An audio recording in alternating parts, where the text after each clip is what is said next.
Joel Embiid will now win MVP this season.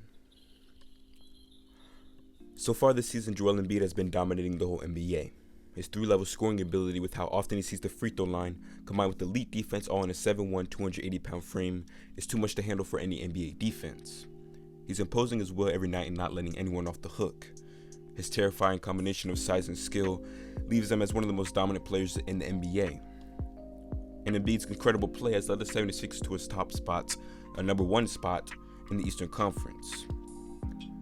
Comparing this recent success to Philly's season last year is like night and day. What we saw with their lineup, we were expecting them to have terrifying defensive potential, and they looked like they had a lot of capable shooters, but that lineup that we saw ended up being a terrible fit with the attempt to turn Al Horford into a stretch big next to Joel Embiid, and we know how that turned out. This disappointing season left the team at a 6th seed and a first-round exit, falling 4-0 to the Boston Celtics, and they really couldn't put up a fight. They were very disappointing the whole year. But this year, with the much improved coaching staff, much better spacing, Tobias Harris playing the way he's playing with a much more inspired Joel Embiid, the Sixers looking much better on paper and with the eye test. So the superstar big man has he has the stats, he has the team success, the performances to warrant being first in MVP right now, right? Well, that's the problem. I'm seeing many fans and media members having guys like LeBron James, Nikola Jokic, Steph Curry, KD higher in the MVP race, which is confusing to me. I'm not sure I could look at what Embiid is doing right now and the Sixers' success and have him anywhere else but number 1. So me predicting Joel Embiid to not be named the 2020-21 NBA most valuable player is not because I don't think he'll be deserving, but because his narrative just won't be as fun as other players. LeBron still has the I'm old and 36 in my 18th season narrative to help boost him to number 1. Jokic gets triple doubles and people love them. His flashy passes are much more exciting and trackable than Embiid's much better rim protection and impact on the defensive end, which is very important for centers, guys who are really supposed to anchor the defense. Embiid is in a similar boat to Giannis last season when Giannis was the clear-cut MVP because he led the Bucks to the number 1 seed and best record in the NBA. He put up great stats, played some of the best defense in the league, all without another superstar teammate. But some people still put LeBron number 1 because he was in year 17. Apparently to them that trumped everything that Giannis was doing. But as we know, Giannis still won the award and became a 2-time MVP, so it's all good. But if Embiid keeps up the season with being the 1 seed, maybe number 2, I don't know if he'll be enough for fans and media the way that Giannis was enough, simply because of the popularity difference. And Giannis and Luka have really been looked at as the guys who are up next in the NBA. So giving Giannis the MVP over LeBron was warranted by more narrative-based voters, but I don't think Embiid will be awarded that same luxury.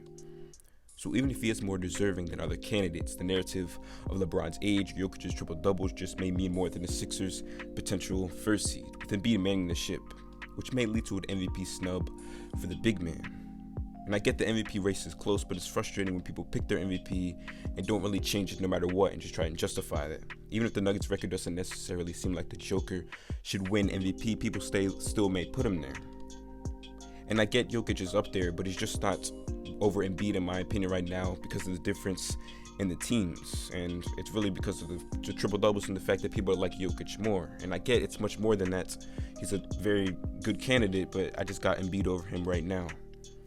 I guess you can pick and choose when to follow the precedent that's been set by the last 100 MVPs if it helps your case for your favorite player.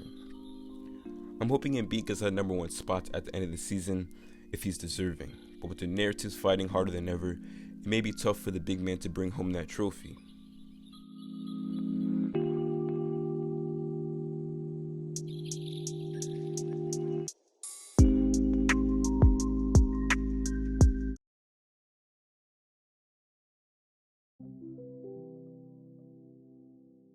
In conclusion, although Joel Embiid has been number 1 in the MVP race throughout the whole season, guys like LeBron James and Nikola Jokic have sometimes been placed above him. With how great Joel Embiid is playing, combined with the 76ers being the first team in the East for pretty much the whole season, Joel Embiid should be your number 1 candidate.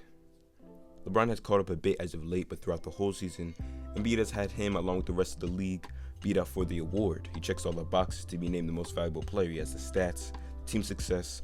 He's not playing with another superstar player, which always helps someone's case for MVP. The The race is close like it always is, but Embiid is firmly in first place. But with the media and fans seeming like they would rather have Nikola Jokic or LeBron be named the most valuable player for one reason or another, it might be tough for Embiid to win the award, even if he is the most deserving, assuming he and the 76ers stay at this level for the entirety of the season. Who do you think is leading the MVP race as of right now? And if you do think it is Embiid, do you think the race has been made out to be closer than it really is? Let me know in the comments down below. Thank you guys for watching. This has been Rashad with Hoops Times 2. Hit the subscribe button if you see more content like this. Hit the like button if you enjoyed this video. Peace out.